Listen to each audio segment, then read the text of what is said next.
Hola, ¿cómo están? Yo soy Juan. Bienvenidos a un nuevo capítulo. El día de hoy les voy a hablar acerca de la mujer samaritana y superando los prejuicios humanos. La mujer samaritana es el mejor ejemplo que nos deja Jesús de que la salvación es para todos. Esta historia normalmente se relata hablando de su situación personal, la de la mujer samaritana, y del contexto en el que ella vivía. Pero si hablamos de los samaritanos y los judíos que no tenían una buena relación, a pesar de estar históricamente ligados, debemos entender lo siguiente: cuando los babilonios conquistan el sur de Judá, los samaritanos quedan en un limbo. Ya no pertenecen a Judá, pero tampoco a los babilonios, pues representaban una clase social muy pobre que no era aceptada en Babilonia. Posteriormente comenzaron a casarse con otras personas que llegaban a este lugar. Dicho esto, es visible que ya no eran judíos, pero fueron rechazados por sus costumbres y su manera de vivir, aunque Jesús no los vio de esta manera, ya que él los miraba con ojos de amor. Jesús rompe con ese paradigma que existía entre los judíos y les revela esto a sus discípulos, mostrándoles que su salvación no estaba condicionada a su linaje. Esta historia la podemos leer en Juan 4, está en todo el capítulo 4 y vamos a descubrir un poco más los detalles, pero en esta parte inicial lo voy a parafrasear de esta manera, mostrándoles que su salvación no estaba condicionada a su linaje, ni a su etnia, ni a su religión, ni a ninguno de estos prejuicios que solemos tener las personas. Nos enseña que solo se necesita un corazón dispuesto, y no solo la mujer samaritana escuchó y creyó, sino que la gente de ese lugar supo que Jesús era el Mesías, algo que muchos judíos no creyeron. Esto es prueba de que para Dios lo más importante no es una religión, sino nuestro corazón. Ese debe ser nuestro verdadero estilo de vida. Por eso, por gracia conocemos a Jesús. Por la gracia de Dios tenemos acceso a la salvación. Nuestra salvación no depende de las buenas obras o actos misericordiosos que tengamos con los demás, pues esto rechazaría el sacrificio de Jesús. ¿Y quiénes somos nosotros para salvarnos a nosotros mismos? Por eso Romanos 3:10 dice: como dicen las escrituras, no hay ni un solo justo, ni siquiera uno. Es importante conocer esto, por eso también Juan 8:32 dice: y conocerán la verdad, y la verdad los hará libres. Además, es importante saber que esta gracia nos brinda el beneficio de ser salvos por medio de la fe. No depende de una religión, sino de una relación, que es la relación que construimos con Cristo Jesús. Efesios 2 del 8 al 9 dice: porque por gracia ustedes han sido salvados mediante la fe,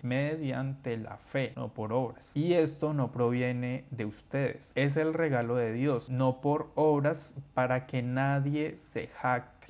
Es decir, nadie puede salvarse a sí mismo por sus obras, es únicamente por la obra de la cruz de Jesús. La iglesia es una, el cuerpo de Cristo. La verdadera iglesia de Cristo es la que construimos como creyentes. Como ya mencioné, nos convertimos en el cuerpo de Cristo porque somos la iglesia. Pretender que solo por asistir a una iglesia rutinariamente los domingos, o en algunos casos en otros días de la semana, nos hace partes de la iglesia de Cristo, es probablemente solo un paso, porque siendo todos partes de un solo cuerpo y bautizados por el mismo Espíritu Santo, es así como logramos pertenecer a la iglesia de Cristo. Primera de Corintios 12 del 12 al 13 dice: así como el cuerpo es uno y tiene muchos miembros, pero todos los miembros del cuerpo, siendo muchos, son un solo cuerpo. Así también es Cristo, pues por un solo espíritu todos fuimos bautizados en un solo cuerpo, sean judíos o gentiles, sean esclavos o libres, y a todos se nos dio a beber de un solo espíritu. El debate sobre la circuncisión, en el que Pedro entra y dice esto tan impresionante, es algo que nos puede servir en la actualidad, porque existen muchos debates sobre la ley, sobre la justificación que tenemos por medio de las obras, y bueno, acá ya les mencioné varias cosas importantes. Sabemos que no tenemos ninguna oportunidad de salvación queriendo vivir a causa de nuestras buenas acciones, ya que por naturaleza pecamos, y lo podemos hacer de la manera más simple. Por esta razón, Pedro, al intervenir en la discusión, deja en claro que la salvación no se da por la circuncisión, ni se debe poner una carga a los nuevos creyentes. Aclara que la salvación es dada precisamente por la gracia inmerecida que viene de la obra de Jesús. Esto está en Hechos, está en el capítulo 15, pueden leer el capítulo completo, yo voy a leer un fragmento, Hechos 15 del 4 al 11, y dice: cuando llegaron a Jerusalén, fueron recibidos por la iglesia, los apóstoles y los ancianos, y relataron todo lo que Dios había hecho con ellos. Pero algunos de la secta de los fariseos que habían creído se levantaron diciendo: es necesario circuncidar a los gentiles y mandarles que guarden la ley de Moisés. Cuando Pedro habla también del peso de la ley, se refiere precisamente a lo que hoy en día se llama religiosidad. Aunque busquemos vivir pareciéndonos más a Cristo, no lo logramos con nuestras fuerzas. Es el Espíritu Santo quien hace la obra en nosotros día tras día. Aún así seguimos siendo pecadores. Tal vez la religiosidad, el fariseísmo, la hipocresía religiosa, estas conductas que tal vez conocemos en algunas personas, aún así seguimos siendo pecadores. Tal vez la religiosidad, el fariseísmo o la hipocresía religiosa sea vista por algunos como juzgar, viendo sus vidas como perfectas o sentándonos en la silla de escarnecedores para impartir juicios. Tal vez conocemos personas así que creen ser muy santas. No podemos permitir que nuestras vidas se llenen de orgullo o hipocresía de esta manera. Por eso en Gálatas 5:16 al 18 dice: así que les digo, dejen que el Espíritu los guíe en la vida. Entonces no seguirán los deseos de la naturaleza pecaminosa, pues la naturaleza humana tiene deseos que son opuestos al Espíritu, y el Espíritu tiene deseos que son opuestos a la naturaleza humana. Estas dos fuerzas están en conflicto constantemente entre sí, de modo que nunca hacen lo que realmente desean. Pero cuando el Espíritu los guía, ya no están sujetos a la ley de Moisés. De la manera en que la Biblia habla de los fariseos, es mejor tener cuidado de no caer en ese pecado, en esa religiosidad, fariseísmo, hipocresía religiosa, como le quieran llamar. En Mateo 23 del 27 al 28 dice: ¿qué aflicción les espera, maestros de la ley y fariseos hipócritas? Son como tumbas blanqueadas, hermosas por fuera, pero por dentro están llenas de huesos muertos y de toda clase de impurezas. Así también son ustedes. Por fuera parecen ser justos ante los demás, pero por dentro están llenos de hipocresía y maldad. No creo que nadie en su búsqueda de Jesús quiera encontrarse a sí mismo convertido en un hipócrita que se justifica a sí mismo en todo y que se muestra como una persona intachable. ¿Para qué? Es mejor ser humildes, es mejor dejar de lado el orgullo y es mejor ir a Cristo constantemente, que ese es el verdadero camino que tenemos que seguir, buscando la santidad de la que el Espíritu Santo nos puede revestir constantemente. Y una persona que se justifica a sí mismo y que se muestra como una persona intachable no es alguien que sea del agrado de Dios. En Gálatas 2:16 dice: sabemos que el hombre no es justificado por las obras de la ley, sino por la fe en Jesucristo. Así que también nosotros hemos creído en Cristo Jesús para ser justificados por la fe en Él y no por las obras de la ley, porque por las obras de la ley nadie será justificado. Es decir,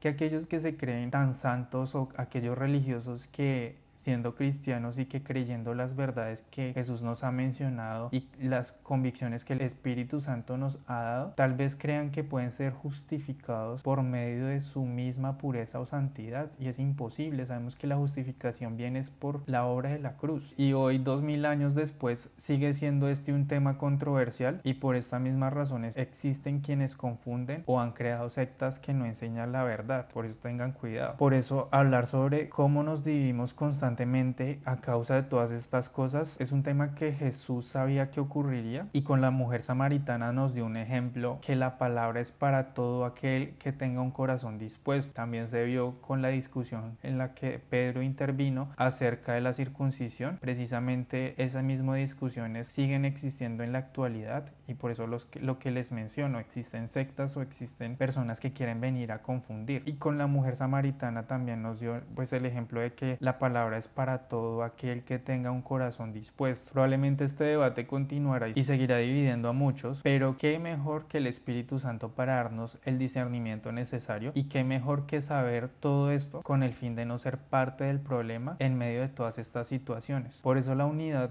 en Cristo es el plan de Dios. La verdadera unidad de la iglesia no se da por adherirse a tradiciones o doctrinas, sino al vivir de acuerdo al camino del amor que Jesús nos mostró y al camino que tenemos en su palabra. El enemigo quiere mantener a la iglesia dividida porque de esta manera seremos vulnerables. Por eso Efesios 4 del 3 al 6 dice: esfuércense por mantener la unidad del Espíritu mediante el vínculo de la paz. Hay un solo cuerpo y un solo espíritu, tal como también fueron llamados a una sola esperanza. Hay un solo Señor, una sola fe, un solo bautismo, un solo Dios y Padre de todo, que está por encima de todo, por medio de todos y en todos. La iglesia debe ser un reflejo de la unidad que encontramos en Cristo Jesús. Al vivir como verdaderos creyentes dejamos de lado las divisiones humanas y encontramos la verdadera dirección del Espíritu Santo. Esto nos permite cumplir el llamado que Dios nos ha dado como su iglesia en el mundo. En conclusión, vivamos como verdaderos creyentes. De la misma manera en la que la mujer samaritana encontró la salvación en un encuentro con Jesús y dejó de lado los prejuicios que le hubieran podido alejar de él por ser judío. Debemos aprender a vivir en la verdad de Dios, dejando de lado las divisiones y las cargas de la ley. A esta conducta se le conoce como fariseísmo o hipocresía religiosa, ya lo mencionamos. Debemos creer que nuestra salvación no depende de ritos, sino por la gracia de Jesucristo, quien nos libera para vivir en unidad, guiados por su palabra, en unidad con Jesucristo, cabeza de la iglesia, y nosotros como miembros de su cuerpo. Por eso Romanos 15 del 5 al 6 dice que el Dios que da la perseverancia, el consuelo, les dé a ustedes un mismo sentir unos con otros, según Cristo Jesús, para que unidos a una voz glorifiquen a Dios y Padre de nuestro Señor Jesucristo. En esta unidad experimentaremos la verdadera paz y cumpliremos con el propósito de Dios como su iglesia en el mundo, que es lo más importante. Esta es la parte ya final de este video. Como conclusión, quiero invitarlos a que tal vez dejemos de lado un poco los juicios, el pensar que la denominación de mi iglesia es mejor o que tenemos una verdad absoluta, porque acá sencillamente todos estamos viviendo para agradar a Dios y mostrar el amor que Jesús mostró. No somos quienes para juzgar a nadie, y por el contrario, lo que tenemos que hacer es tratar de llevar a las personas a la verdad. Compartan este video si les gustó, si les pareció interesante. Déjenme en los comentarios saber qué opinan de todo lo que menciono en este video, y bueno, los invito a que también se suscriban. También tenemos en nuestras plataformas de podcast, en Amazon Music, Spotify, en Apple Music, este mismo contenido en versión podcast. Entonces bueno, suscríbanse, déjenos saber en los comentarios qué tal les pareció el video y nos vemos en un siguiente video.